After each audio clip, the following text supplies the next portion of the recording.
ഈത്തപ്പഴം ഉപയോഗിച്ച് നോമ്പ് തുറക്കാവുന്നതാണ്. പക്ഷേ അമിതമായി കഴിക്കരുത്. ഈത്തപ്പഴത്തിൽ പഞ്ചസാരയുടെ അളവ് വളരെ കൂടുതലാണ്.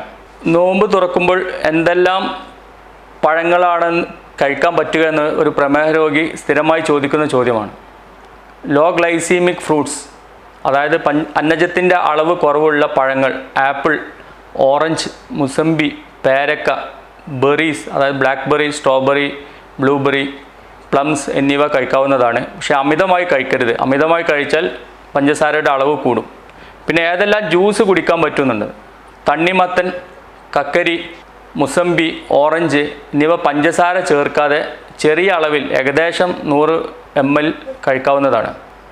ഭക്ഷണം പാകം ചെയ്യാൻ എണ്ണ ഉപയോഗിക്കുന്നതിന് പകരം ബേക്കിങ്ങും അതുപോലെ ഗ്രില്ലിങ്ങും പരീക്ഷിക്കാവുന്നതാണ്. എണ്ണ പലഹാരങ്ങൾ ഒഴിവാക്കേണ്ടതാണ്. വളരെ നേരത്തെ അത്താഴത്തിനുള്ള ഭക്ഷണം കഴിക്കാതെ സുബഹി ബാങ്കിന് മുമ്പായിട്ട് കഴിച്ചിട്ടുണ്ടെങ്കിൽ പകൽ സമയത്ത് പഞ്ചസാരയുടെ അളവ് കുറയുന്നത് നമുക്ക് അവോയ്ഡ് ചെയ്യാം.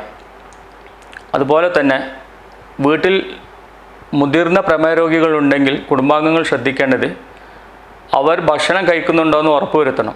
ചില സാഹചര്യങ്ങളിൽ അവർ ഭക്ഷണം കഴിക്കാതെ മരുന്ന് മാത്രം കഴിച്ച് നോമ്പെടുക്കുന്ന സാഹചര്യം ഉണ്ടാവാം. അത് പ്രത്യേകം ശ്രദ്ധിക്കുക. പിന്നെ വീട്ടിൽ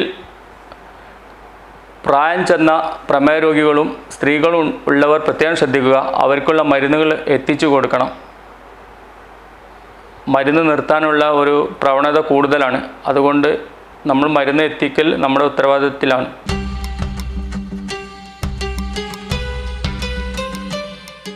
കഴിഞ്ഞ 3 മാസത്തിനിടയിൽ പ്രമേഹം അപകടകരം വിധം കൂടുകയോ അതല്ല കുറയുകയോ ചെയ്തവർ വ്രതം അനുഷ്ഠിക്കാതിരിക്കുകയാണ് നല്ലത്.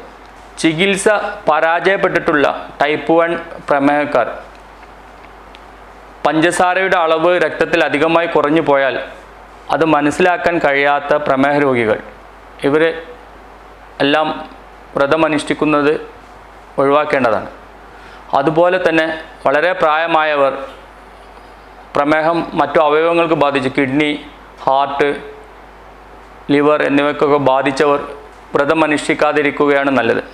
ഈ കോവിഡ് പ്രതിസന്ധി കാലത്ത് സർക്കാരും ആരോഗ്യ പ്രവർത്തകരും നൽകുന്ന നിർദ്ദേശങ്ങൾ പാലിച്ചുകൊണ്ട് റമദാനെ നമുക്ക് വരവേൽക്കാം.